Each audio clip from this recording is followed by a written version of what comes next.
जिगर की बीमारियां और उनका इलाज।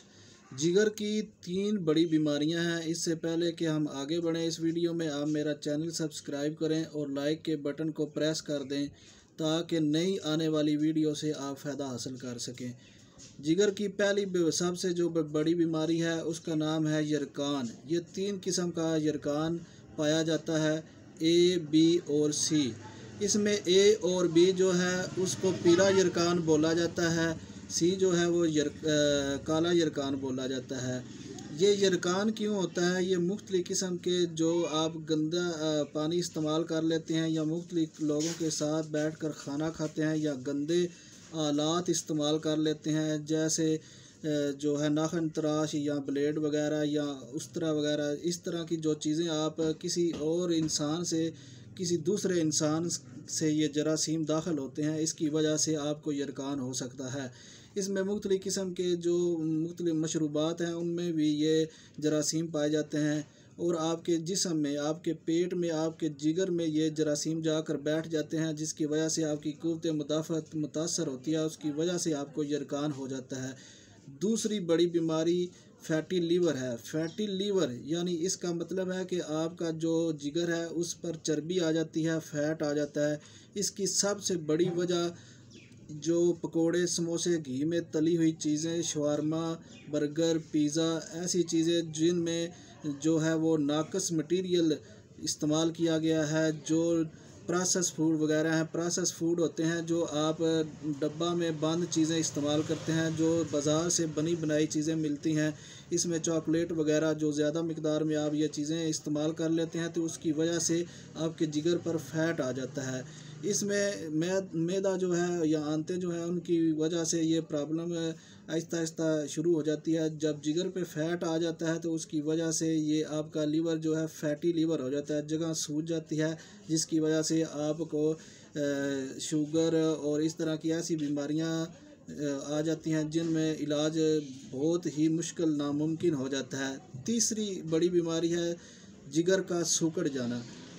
जब आप मुख्तलिफ़ किस्म की बेकार चीज़ें या बाज़ार की बेकार चीज़ें, जो गैर मेयारी चीज़ें आप इस्तेमाल करते हैं, इसमें बहुत ही नाक़िस मटीरियल यूज़ होता है, ऑयल जो होता है वो बिल्कुल डेड होता है, वो चीज़ें खाने की वजह से आपका जिगर सिकुड़ जाता है। अब जिगर सिकुड़ने की एक बहुत बड़ी वजह है मेटाबॉलिज़्म।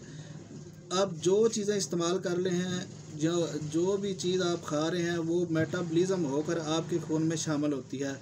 जिगर जो है वो आपके खून को साफ़ करता है, आपके जिस्म में मेटाबॉलिज़्म का अहम किरदार अदा करता है। अगर आपका खून साफ़ नहीं हो रहा और आपकी मेटाबॉलिज़्म जो है इम्यूनिटी की वजह से बहुत कमज़ोर है, मेटाबॉलिज़्म जो है वो सारा काम जिगर का है, अगर आपका जिगर इसकी वजह से कमज़ोर हो गया, इम्यूनिटी की वजह से, और आपका मेटाबॉलिज़्म बहुत कमज़ोर हो गया, मेटाबॉलिज़्म कमज़ोर होने की वजह से आपका जो जिगर का काम है वो बिल्कुल ख़त्म हो जाएगा। इसकी वजह से आपका जो क़ुव्वत मुदाफ़अत है वो भी ख़त्म हो जाएगी। ये 3 बड़ी बीमारियां हैं।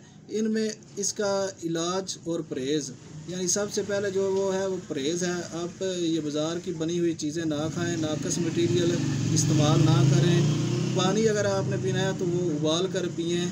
दिन में 1 दफ़ा काफ़ी और ग्रीन टी का इस्तेमाल लाजमी करें। दूध जो है वो नीम गर्म सोने से पहले इस्तेमाल करें। अगर आप ड्राई फ्रूट खाना चाहते हैं तो थोड़ी मिकदार में खाएं, यानी 5 या 10 दाने, जैसे काजू, बादाम, पिस्ता, अखरोट वगैरह। इस तरह की चीज़ें जो हैं वो ज़्यादा मिकदार में इस्तेमाल ना करें, थोड़ी थोड़ी मिकदार में इस्तेमाल करें, लेकिन दूध के साथ इस्तेमाल करें रात को सोने से पहले। और बादाम और अखरोट वगैरह ये चीज़ें सुबह खाली पेट इस्तेमाल करें। इसके अलावा गोश्त जो है वो कम मिकदार में साफ़ सुथरा पका कर खाएँ, क्योंकि जिगर जो है उसमें मेटाबॉलिज़्म का अहम किरदार अदा होता है। अगर आपका मेटाबॉलिज़्म काम नहीं कर रहा तो आपका जिगर बिल्कुल नकारा हो जाएगा, ख़राब हो जाएगा। जिगर की 2-3 किस्म की ये 3 किस्म की जो बीमारियां हैं, इनमें मुख्तलिफ़ किस्म का इलाज पाया जाता है। हेपेटाइटिस यानी यरकान जो है वो आप मेडिसन से ठीक कर सकते हैं। अगर आपका फ़ैट आ गया जिगर पे, वो भी मेडिसन से ठीक कर सकते हैं। अगर आपका जिगर सिकुड़ गया है तो वो ऑपरेट होगा। ऑपरेट होने के बाद ही वो आपके चांसेस हैं कि आपका जिगर सही काम कर सकता है कि नहीं।